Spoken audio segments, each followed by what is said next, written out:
Hey guys, what's going on? James here, and in this video today, we're doing yet another mock draft. It is the Mr. Bucs Nation mock draft 4.0. And again, I am using the draftnetwork.com to help me out with making these mock drafts. You don't see the website in the video, obviously, but I did use their big board to help me work through which players may be taken in certain situations. It was a big help. So again, huge thank you to the folks over at the Draft Network. But before we get into the official mock draft, I have a couple of things I want to say.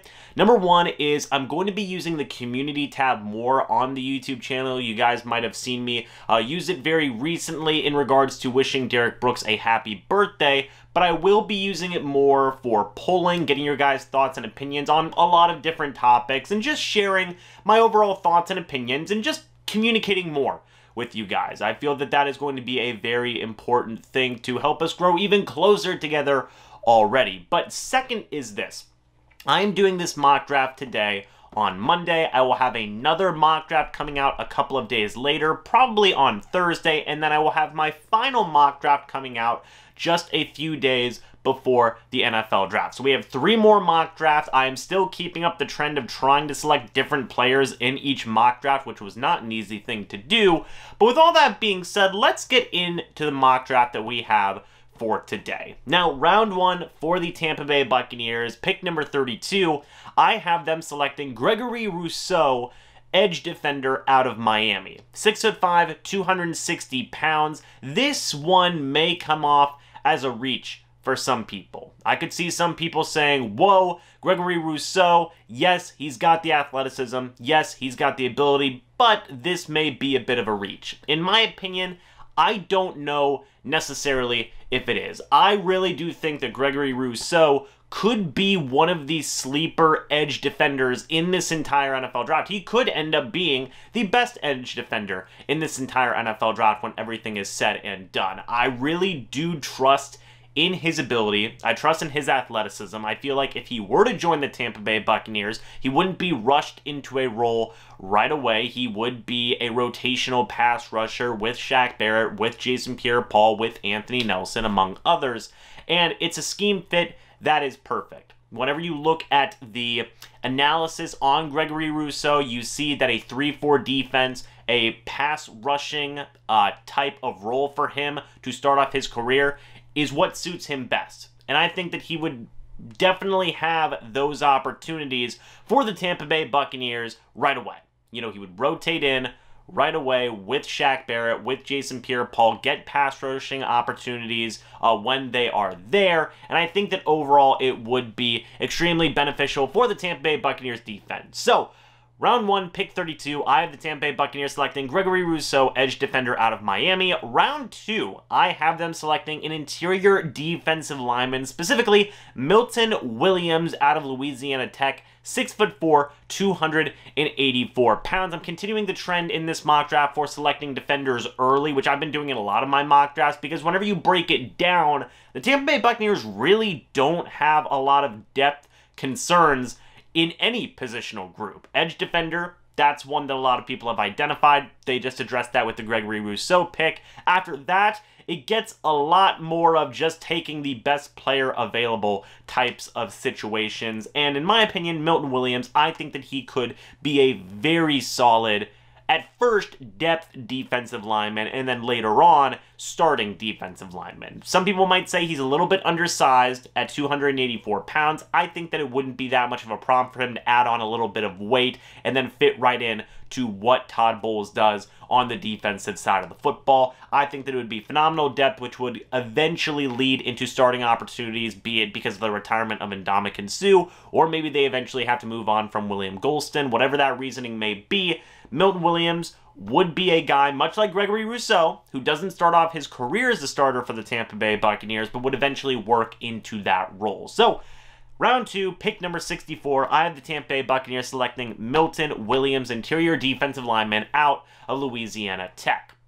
Round number 3 is where this gets a little bit more interesting. Pick number 95, I have them selecting another edge defender, specifically Jordan Smith out of UAB, 6'6", 255 pounds. The Buccaneers get even more depth at the edge defensive position here in this mock draft with Jordan Smith being selected. Much like the case of Gregory Rosseau, I really do think that the athleticism of a lot of these edge defenders is great. And I think Jordan Smith, he has the pass rushing ability, he has the developmental traits that you want right away in a defender for Todd Bowles' defense. And I look at a quote that Bruce Arians gave recently where he said, in terms of what he's looking for in this upcoming NFL draft, he's looking for speed on defense, he's looking for depth along the lines, and he's also looking for developmental quarterback as well. These are just some of the things that he had said. I'm paraphrasing him here.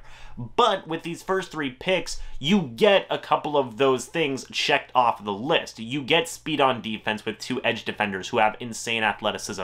You've got depth along one of the lines now with the pick of Milton Williams. And in the case of Jordan Smith, I think that having 5 edge defenders who can rotate and just constantly keep the pass rush flowing, I think would be very valuable to Todd Bowles' defense because they have those edge defenders running around a lot. And Shaq Barrett, Jason Pierre-Paul, they can take more time, rest up a little bit more. I know they don't always want to, but it could keep them fresher, keep them more efficient, and you get younger guys like Gregory Rosseau, like Jordan Smith, and like Anthony Nelson more snaps and develop them as the next couple of seasons go on. So, Jordan Smith, UAB, 6'6", 255 pounds, edge defenders, who I have the Tampa Bay Buccaneers selecting in round 3, pick number 95.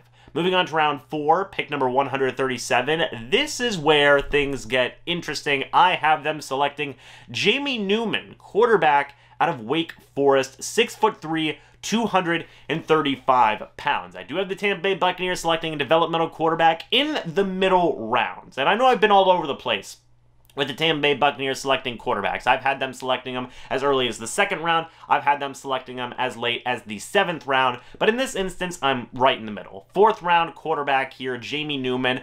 Maybe he will be around there. I could see him maybe getting taken in the 3rd round, but I could also see him lasting until the 4th round. It wouldn't surprise me if the Buccaneers even potentially took Jamie Newman in the 3rd round. But when I look at Jamie Newman, I really do like this guy at quarterback. He fits in a spread type of offense, which in my opinion would lead him to be possibly a perfect understudy for Tom Brady, as he has a lot of similar traits to what Tom Brady did in New England in terms of working with a spread offense and making, short to intermediate throws and things along those lines. He's got enough arm strength to hit deep balls, and I think that overall Jamie Newman is a guy who could be developed into an eventual starting quarterback. I really do have a lot of faith in him. I think that he could work very well with guys like Bruce Arians, Tom Brady, Blaine Gabbert if they do re-sign him, Clyde Christensen among others, and maybe he's the potential successor to Tom Brady in the next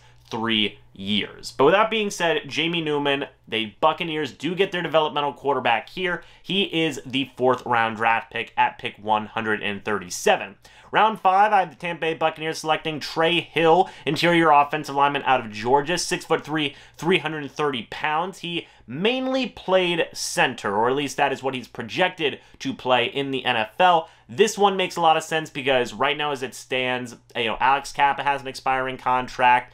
Ryan Jensen has an expiring contract. They need to start building up more depth, guys that they can develop to possibly, I'm not saying 100%, but possibly take those starting spots eventually. Trey Hill, coming out of Georgia, I think would be a good pick here. Georgia has had a pretty decent track record overall of producing really good offensive linemen, at least in my opinion, and I think that this could continue with Trey Hill. He'd have a great opportunity to learn from some really good offensive linemen like Ali Marpet, like Ryan Jensen, like Alex Kappa, yes, even like Donovan Smith and Tristan Wirfs as well. That's a good group of guys to sit behind and just learn for a year, maybe 2, depending on if you want to re-sign Ryan Jensen or not. And I think this could be beneficial. I think Trey Hill could fill in for Ryan Jensen eventually. I think he could fill in for Alex Kappa eventually if he needed to, because he's got that flexibility. And I know that Bruce Arians likes flexibility with his offensive linemen. So Trey Hill, interior offensive lineman out of Georgia, is the 5th round draft pick. In round number 6, pick number 217, I have them selecting Tre Norwood, cornerback out of Oklahoma, 6 feet tall, 192 pounds, figures to be a slot cornerback in the NFL, which is good in my opinion to have a guy to develop, because whenever I look at the Tampa Bay Buccaneers cornerbacks, I see Carlton Davis, who is an outside corner, I see Jamel Dean, who is an outside corner, and then Sean Murphy-Bunting, which that guy is just versatile as, you know, can be. He can play inside, he can play outside. I don't know where the Tampa Bay Buccaneers may want him to be primarily once he continues to develop. I'm thinking they might want him to be on the outside. So with a pick like Tre Norwood, you have that option of, okay, you know, depending on what happens with this cornerback room, we can still have at least 2 outside cornerbacks, and then Tre Norwood can develop into that slot guy, which I think he'd be very good in that role. He is a press man type of cornerback, which again fits very well into what Todd Bowles does in his system, and I think that he could develop into a very solid, potentially starting slot cornerback. So Tre Norwood, cornerback out of Oklahoma, is the Tampa Bay Buccaneers' 6th round draft pick in this mock draft. And then finally, to round all of this out, in the 7th round, we have 2 picks. We have Garrett Wallow, linebacker out of TCU, 6'2", 230 pounds, pick number 251 in the 7th round. I think that this would be a solid depth piece.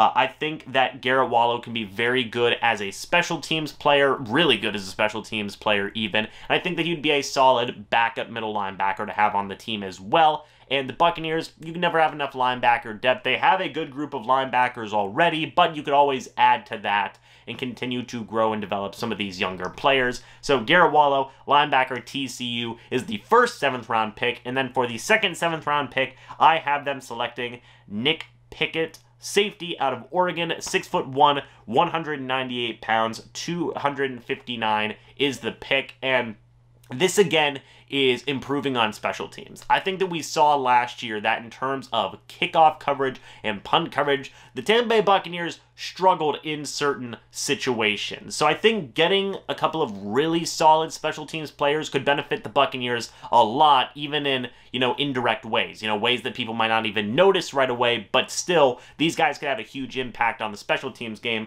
Nick Pickett, I think that this dude is a solid safety. I think that he would fit well in Todd Bowles' system. He would be a special teams guy right away, which is important. The Buccaneers lost Ryan Smith in free agency. They need more help with that special teams unit.